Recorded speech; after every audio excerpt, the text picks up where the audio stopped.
Hello. Today, well, more so for a while, but I've been on a conquest of sorts where I will mosey on into a business and then ask for employment and then get rejected. And there's always that feeling in your chest and your stomach, that anxiety as you walk into the unknown and prepare to be told no. And it's an interesting feeling for me because personally I feel like I have felt that feeling, but for not that reason of just a general living in my past very nervous, very anxious, but then being not nervous nor anxious. And so whenever it comes back, it has a hint of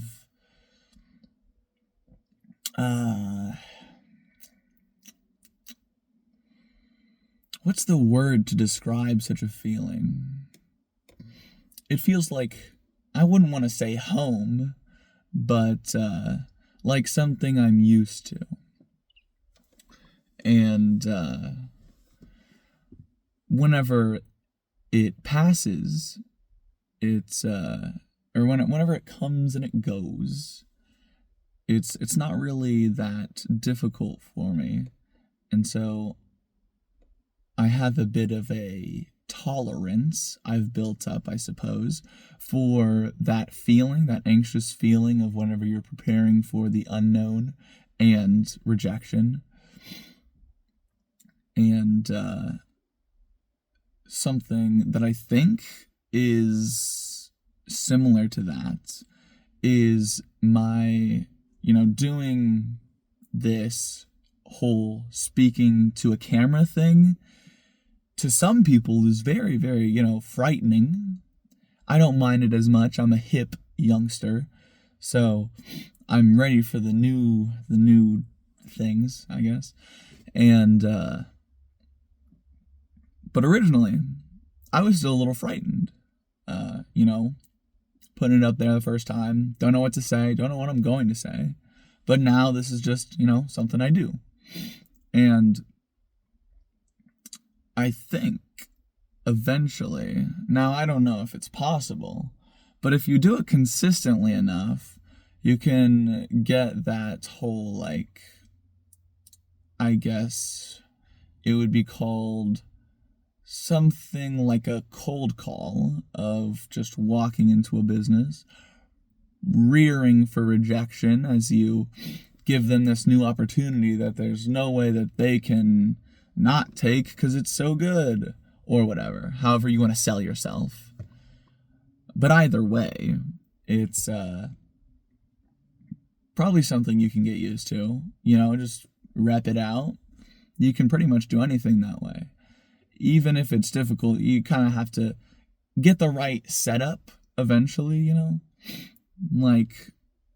surely I'll find employment eventually.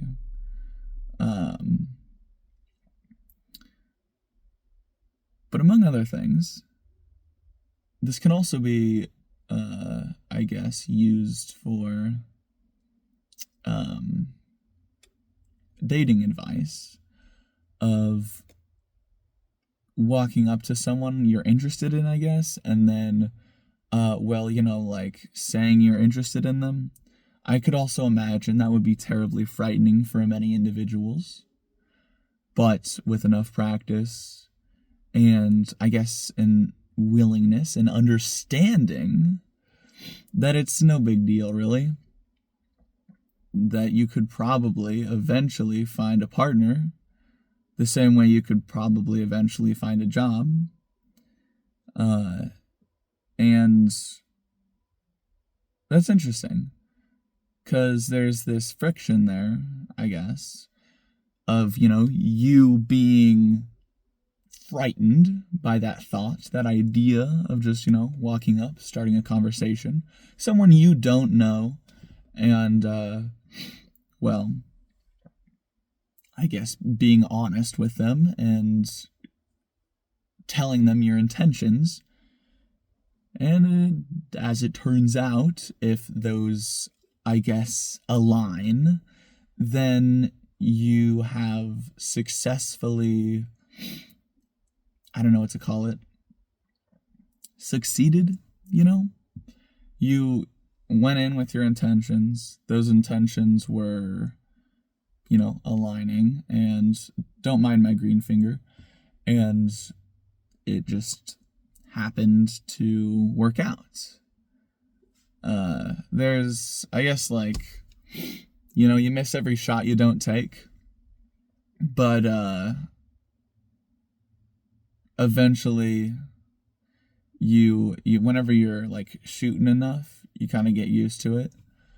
And I guess if you get rejected enough, you also would get used to it, I guess.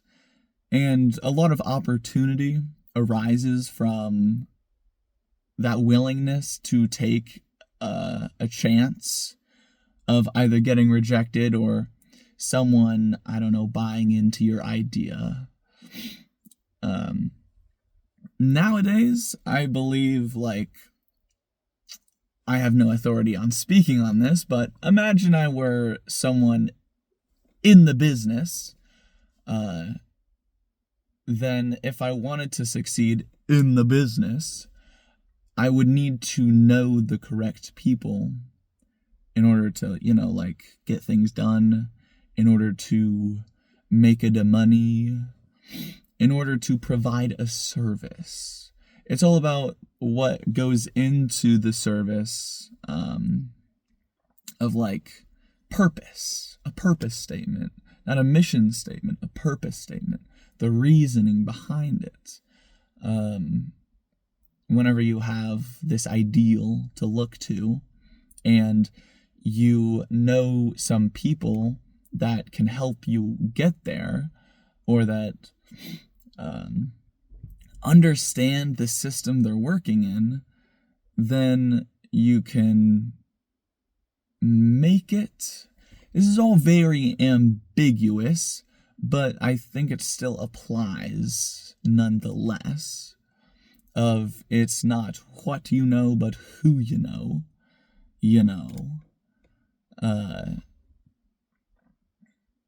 And I think, it's quite interesting that me, a person like me, silly old me, would be talking about business. What do I know about business? Huh? Not much. I don't have any experience. I don't have any clue on how to properly run a business. But I don't need to know that. I need to know who, not what. So, what does that get me? What have we built up to? Where am I going with this? You could even ask. And I'd say that whenever you want something in life, whether, it's a healthy diet, a fine body, or a lot of money, or just, a friend, it's not the techniques, the methods, the secrets that the doctors don't want you to know. It's the people. Because people live like how they're going to live. And if you want to live like that person, then maybe listen to them and talk to them about it and communicate your intentions with that person, because after all, it is who you know. And if you know some person who goes to the gym as much as you would want to, or eats like you would want to, or has money like you would want to, then you gotta get over that fear of being rejected and go talk to that person and be like, yeah, I'm interested in what you are doing. Because everyone would die to have someone interested in what they are doing. that is like the perfect mix of connection where you have someone who wants to know and you have someone who knows, and the person who wants to know can talk to the person who knows, and then you have built a friendship, a business partner, a romantic relationship. It's, I guess, just simple as that. Anyways, toodles.